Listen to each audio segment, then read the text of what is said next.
আসসালামু আলাইকুম everyone, welcome back to my channel Mukti's cooking world.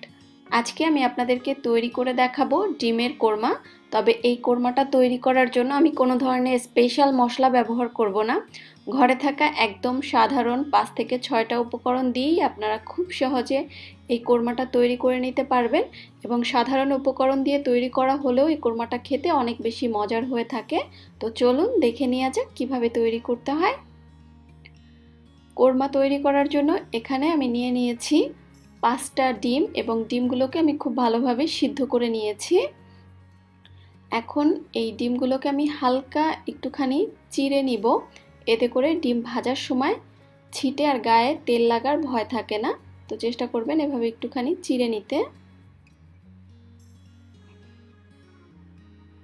ডিমগুলো চিড়ে নেওয়ার পরে এবার এর মধ্যে আমি সামান্য একটুখানি লবণ দিয়ে দিচ্ছি এবং লবণ দিয়ে ভালোভাবে মিশিয়ে নিচ্ছি। এখন আমি চলে যাব ডিমগুলো ভেজে নিতে। ডিম ভেজে নেওয়ার জন্য চুলায় একটা ফ্রাই প্যান বসিয়ে এর মধ্যে আমি 1 টেবিল চামচ পরিমাণ তেল দিয়ে দিলাম এবং আপনারা যখন ডিম ভেজে নেবেন ওই পর্যায়ে এরকম সামান্য একটু তেল দিয়ে ডিম ভেজে নেবেন, এতে করে ডিমটা ছিটে তেল গায়ে লাগার কোনো ভয় থাকবে না। এখন সেই লবণ মাখা ডিমগুলো দিয়ে দিচ্ছি এবং ডিমগুলোকে আমি হালকা করে মাঝারি আঁচে একটু ভেজে নিব। অনেক বেশি উপরটাকে আমি শক্ত করে ভাজি না, এতে করে আমার কাছে খাওয়ার সময় রাবারি টাইপ লাগে, তাই এরকম হালকা করে ভেজে নিব। হালকা করে ভেজে নেওয়ার পরে এবার আমি ডিমগুলোকে তুলে নিচ্ছি। এখন ওই একই হাঁড়িতে এর মধ্যে আমি 1/4 কাপ পরিমাণ রান্নার রেগুলার সয়াবিন তেল দিয়ে দিলাম।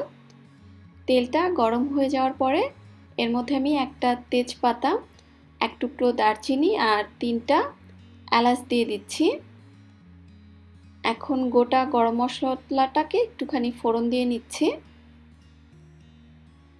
গোটা গরম মশলা ফোড়ন দিয়ে নেওয়ার পরে এর মধ্যে আমি 1/3 কাপ পরিমাণ পেঁয়াজ বাটা দিয়ে দিলাম আর দিয়ে দিচ্ছি 1 চা চামচ পরিমাণ আদা বাটা আর 1 চা চামচ পরিমাণ রসুন বাটা। আর কোরমার মধ্যে চেষ্টা করবেন আদা রসুনটা একটু কম ব্যবহার করার জন্য। আদা রসুনের স্মেলটা কোরমার মধ্যে অনেক স্ট্রংলি পাওয়া যায়। এর মধ্যে স্বাদমতো কিছুটা লবণও দিয়ে দিলাম এবং লবণটাও একটু বুঝে দিবেন, কারণ কোরমা জাতীয় খাবারে কিন্তু অল্পতেই লবণটা অনেক বেশি কড়া লাগে, তাই লবণটা তুলনামূলক একটু কম দিবেন।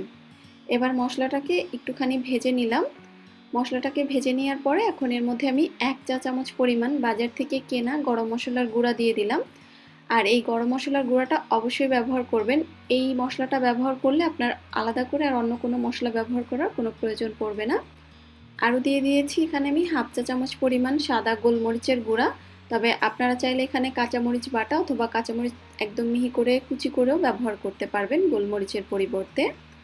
মশলাটাকে ভালোভাবে